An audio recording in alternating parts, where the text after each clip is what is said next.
Hello booktube, hello book friends, welcome back to my channel and another video.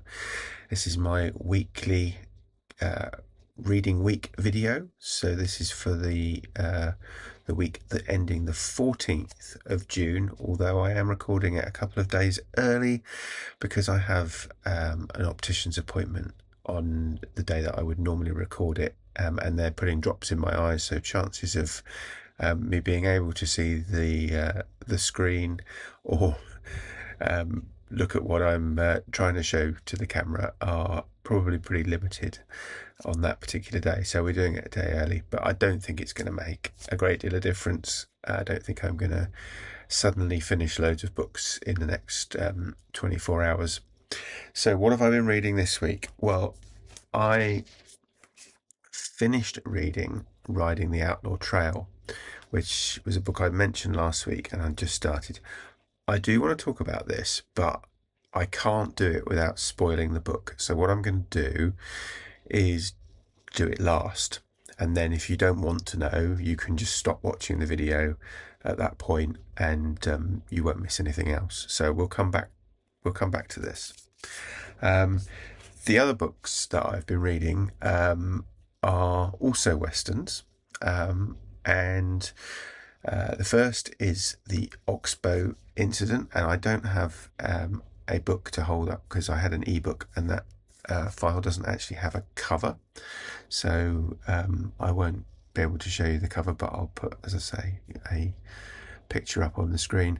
And I have to say, this was not what I was expecting. Most Westerns are kind of, sort of all action, slightly pulpy, is my general experience of the brand, if you like. This is much more shocking and philosophical, I guess. It involves a report of a murder and some cattle rustling, and a posse is quickly formed and goes off to bring down the perpetrators. Things don't go quite according to plan. That's all I'm going to say. I think to say more than that, again, I would need to spoil the book. But it was an interesting read and definitely not what I was expecting. The second book that I finished this week, another Western, is Charles Portis's True Grit, and as you can see, I've got a edition that is a movie cover. This came from the library, so I didn't really have any choice over the cover that it came with, and this is the book that you will know better as probably as a film, as either with John Wayne or Jeff Bridges as the lawman Rooster Cogburn, who is a what is he? Is he a U.S. Marshal? Yeah, I think he's a U.S. Marshal, and he is asked to bring to justice the murderer of Maddie Ross's father by Maddie Ross, who is a sort of 14, 15-year-old girl who is very strong-willed and insists on going along for, to see that the job is done properly, kind of thing. And if you've seen the film, the films are very faithful to the book. I thought, there is a lot of similarity. And again, this one I enjoyed this more than the Oxbow Incident because it is a bit closer to a kind of traditional Western, and brilliant read. Absolutely brilliant read. If you read nothing else for June on the Range, I'd recommend reading this. I'd recommend giving it a go. Both of these were read for the book club that is run by Mark at Book Time with Elvis within his Patreon, and I've thoroughly enjoyed both of them. So they were great picks for the book club. The other book that I finished this week was one that I don't know quite when I started it, but it is The Winter King by Bernard Cornwell. Bernard Cornwell will be probably familiar to you through this channel as the author of the Sharp series of books, mostly around the Napoleonic Wars. And given that I finished all of those, I thought I would try one of his other series, and I have this particular book on my Kindle already. I think it was a 99p Kindle Daily deal, so I thought I would give this a go. I don't know. I enjoyed it. It was good. I think it is more. It's more fantasy. Let's be honest. It's a fantasy novel rather than a historical fiction novel, and I think that kind of put me off a little bit. And I mean, it started out very slow, and I kind of persevered with it because of the author. I think if this had been an unknown author, I probably would have DNF'd it fairly early on.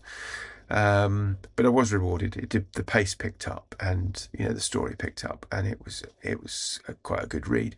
It's the first in a trilogy, I think. I'm not sure whether I will carry on reading the next two or not. She'll think about that some more, but it was a good read nonetheless. It wasn't a bad book. It's just perhaps not a book for me. So yeah, we'll see what happens with that. The other thing that I've been reading this week is I've been dipping more into the Virago book of women's war poetry and verse, and again this week I put out a Poetry Thursday, which includes a poem by one of the female war poets, a lady called Sybil Bristow, and you can watch that, find that on my channel. I'm getting to the point now, so I'm kind of this far through, and then the next bit is so the first bit is the First World War, and the next bit is the Second World War. So the pencil marks the boundary between the two sets of poems. So I've nearly finished the First World War poems, and then I'll be on to the Second World War poems. I only read a few every day, and I've been so struck by how moving they are, and also by how unknown most of the poets are. I think we're taught at school about the war poets, and mostly being the First World War poets, and that's mostly Siegfried Sassoon, Wilfred Owen, and Rupert Brooke are the kind of three famous ones. But there are so many others, not just female war poets, but kind of others who are relatively unknown now, and I think that's a shame. So I'm going to do some more Poetry Thursdays on the war poets, probably from this book for a while, depending on how we get on. But yeah, I am really enjoying this. It's as I say, what's in here is heartbreaking at best. And yeah. Anyway, not going to say anymore. So right, let's get to this now. I am going to spoil it, so if you want to switch off now, feel free. I'm not going to talk about anything else other than to say, thanks for watching. So if you have been, thanks for watching, and if you want to avoid spoilers for riding the Outlaw Trail, now is the time to turn off your television set. If you're still here, I shall begin. As I said last week, this is the story of a recreation of three people, two authors and a third participant, who ride what in effect was the route taken by Butch Cassidy and the Sundance Kid from Mexico to Canada, so across the United States, mostly when they were being pursued by various lawmakers and sheriffs and so on. I have to say, I think the idea is fantastic, and it's the sort of thing that that's the sort of thing everybody would like to do, kind of thing, even if you wouldn't. And it was primarily the idea of the author Simon Casson, and he did a lot of research. He really got to know the route. He got to know some of the places along the way where they could stay, so the ranches and so on. And for that, I think, he did a commendable job. What I think the three of them is Simon Casson, Richard Adamson, and a lady called Barbara, and I've forgotten her surname. And there is a reason she is not a co-author, and I will get to that, but I don't think I'm going to find it easily. So I'll just carry on. But I think they all massively underestimated the task and what they were going to have to do, and the logistics and so on. And not a tremendous amount is known as to how Butch Cassidy and the Sundance Kid managed it, but it's probably appreciated that they were able to get fresh horses fairly regularly, and not have to worry too much about kind of logistics.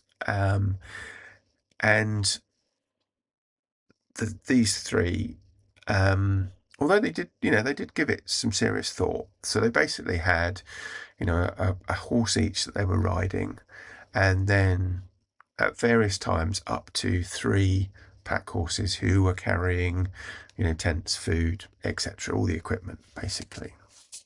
And I think I said last time, this is a kind of story of, if something can go wrong, it will go wrong. And even before they left, one of the horses broke loose, got spooked, kicked one of the other horses, ran off another horse who subsequently had to be put down because it was too badly injured. And the thing that bothered me the most about this was, although they weren't deliberately cruel to the horses they were using, the horses just were not up to the job. We don't use horses in the same way as they would have done in the 1800s, and Butch Cassidy and Sundance Kid would have had horses, and there would have been opportunities for them, as I say, to swap out the horses. So the suffering that the horses went through, and it wasn't just the 6 horses, because some of them were suffering so badly that they did have to swap them out. And there was a constant tension between the health of the horse and the cost of another one to swap it out. So their budget wasn't massive, and it was a big issue for them. There was another horse who effectively just ran off the side of a cliff and killed itself. So I just got quite angry that not only were the horses suffering, but they didn't think at any point that we should stop because of the horses. It's just like, oh, we'll get a fresh horse. Barbara, who was the 3rd member of the party, ultimately didn't finish the journey. To say that the 3 of them didn't get on is a bit of an understatement. She was kind of, well, you have to bear in mind that the 2 men are telling the story, but they are telling it on the basis that she was very much trying to divide them a lot of the time. And they weren't happy campers, should we say. So although this was a kind of fantastic adventure, it was a fantastic adventure badly undertaken as far as I'm concerned. And although I did finish it, there were a couple of times where yet again a horse has been injured or killed or died, and I thought, no, I just can't. I don't like cruelty in books whether it's fiction or non-fiction. And as I say, they weren't being deliberately cruel to the animals, but they weren't ever considering that they should stop, And I guess because ultimately, it was costing them a lot of money, and the only way they could recoup that was effectively to complete the journey, get the publicity, write the book, So it is an interesting story of adventure, but see above. So yeah, finished that this week as well. So that's it for me. If you have been, thank you for watching, and I'll speak to you again soon. Take care. Bye bye.